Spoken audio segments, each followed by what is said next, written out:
Андрей шел по длинной аллее кладбища. В руках у него был огромный букет белых роз. Он шел в гости к своей жене. Сегодня Марине исполнилось бы 32 года. Уже 3 года, как он ходит отмечать день ее рождения на кладбище.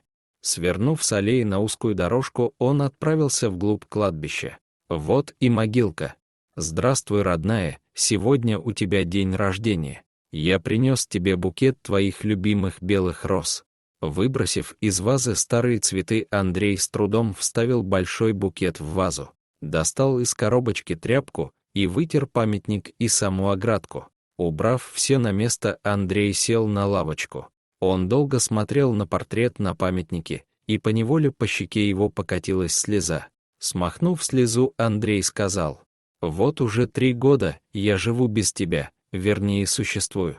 Все вокруг потеряло свои краски и стало абсолютно серым. Мне некому раскрасить этот мир. Все краски ушли вместе с тобой. Каждый день я встаю и иду на работу, потом прихожу домой иногда очень поздно, чтобы как можно меньше оставаться одному в пустой квартире, а потом ложусь один в холодную пустую постель. Но я строго слежу за твоим любимым цветком. 2 дня назад он расцвел. Это единственное яркое пятно в моей жизни». Андрей замолчал. В его голове пронеслись воспоминания. Был такой же теплый день. Он бежал домой, по дороге купив ее любимые цветы. Как мальчишка вбежал на 3-й этаж и позвонил в дверь. За дверью была тишина. Андрей достал из кармана ключи и только попытался вставить их в замок, как дверь открылась. Ничего не понимая, он вошел в квартиру. Позвав несколько раз Марину, в ответ была тишина. Сняв туфли, он пошел на кухню и замер. На полу лежала Марина. Из груди торчал нож, и струйка крови стекала на пол. Бросившись к ней, Андрей понял, что она мертва. Затем была полиция, допросы, показания. Страшные похороны. Опять показания в полиции и ничего. Вот уже 3 года тянется следствие, но никаких улик и подозреваемых. «Мариночка, родная моя, я должен найти того, кто это сделал, кто посмел отнять твою жизнь. Если бы ты могла мне помочь и сказать, кто к тебе приходил, хотя бы намекнуть». Вдруг что-то пронеслось над головой Андрея, пронеслась птица и уселась на памятник. Это был красивый черный ворон. Он сидел и смотрел на Андрея.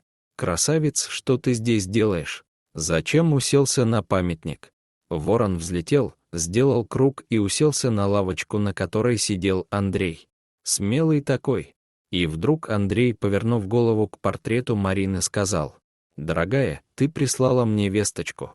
Только как эта шикарная птица сможет мне помочь. Хотя спасибо и за это. Значит, ты меня слышишь. Пока, дорогая, скоро я опять приду к тебе в гости». Встал, еще раз посмотрел на сидящего ворона и пошел обратно по дорожке, уходя все дальше от своей Марины. При выходе с кладбища он увидел, как ворон опять уселся на воротах кладбища и смотрел на него.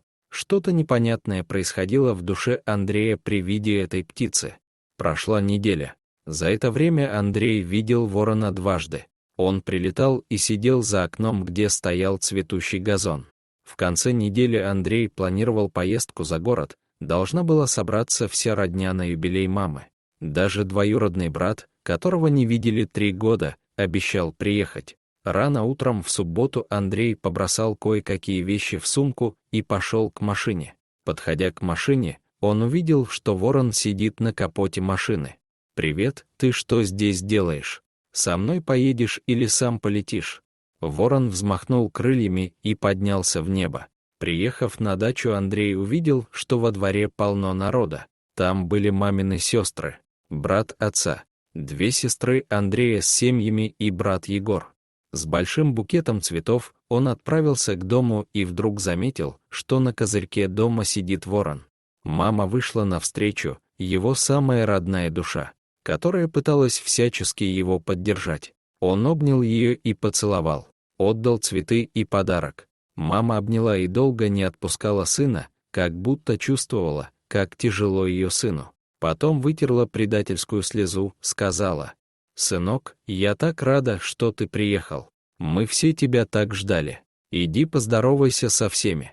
И не успела мама договорить, как из дома высыпала целая толпа, и сестры, и племянники, и брат. «Как хорошо быть среди своих родных людей», — подумал Андрей. Женщины стали готовить и накрывать стол во дворе, а мужчины отправились готовить шашлык и рыбу.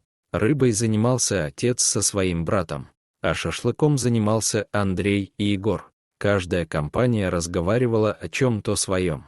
Вдруг Андрей заметил, как стремительно летит какая-то птица прямо к ним. Он узнал ворона. Тот, подлетев к ним, набросился на Егора, стал бить его крыльями. Андрей пытался прогнать птицу, но ворон поднимался и опять летел к ним и пытался ущипнуть Егора. Уже все стали гонять птицу, и ворон поднялся вверх и стал кружить вверху и каркать. Сестры забрали Егора, так как ворон его сильно поцарапал. Андрей остался у мангала один и стал думать, что происходит, почему эта птица так себя ведет. И тут его словно обожгло огнем. Он вспомнил, что тогда бросилось ему в глаза, но во всей этой суматохе он не придал этому значения. На столе стоял бокал с чаем.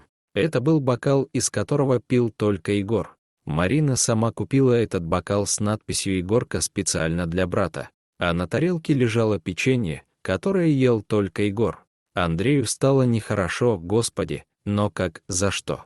Нет, это какой-то бред. Из дома вышел Егор, местами измазан зеленкой, и подошел к мангалу. Андрей в упор смотрел на брата.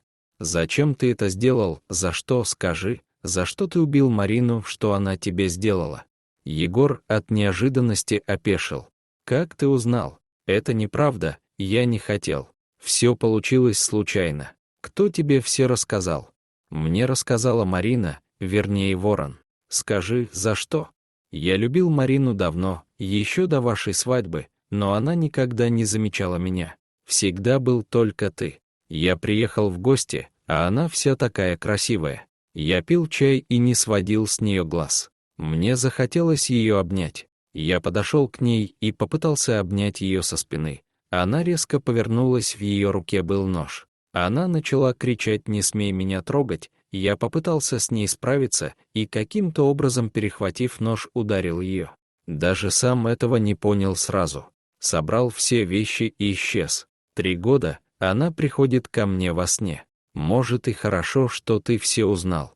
Через месяц Андрей сидел у могилы жены, рассказывая ей обо всем, что произошло, что состоялся суд, и вынесли приговор, что Егор сам во всем признался. «Да ты, наверное, дорогая, и сама все знаешь, твой друг все тебе рассказал». В этот момент на памятник уселся ворон. «Ну вот и ты, как поживаешь? Спасибо тебе за помощь. Хорошо, что у Марины есть такой друг». Вдруг ворон, взмахнув крыльями, взмыл ввысь. Сделав несколько кругов, исчез из вида. «Прощай. Я знаю, ты больше не прилетишь». Я опять остался один. Повернув голову, Андрей увидел, что за спиной стоит его мама. «Сынок, ты не один, у тебя есть я и папа. Вместе мы справимся. Переезжай к нам на дачу». Обняв сына, она сказала: «Все будет хорошо, а Марина всегда будет в твоем сердце. Но надо жить, я не думаю, что твоей жене понравилось бы, как ты страдаешь и отказываешься от жизни». Вдруг, где-то из-за кустов, они услышали, как громко каркает ворон. Андрей улыбнулся и сказал: «Хорошо, мама, я перееду к вам, теперь точно все будет хорошо». Дорогие друзья, если вам понравилась история, обязательно оставьте комментарий и подпишитесь на канал. До свидания.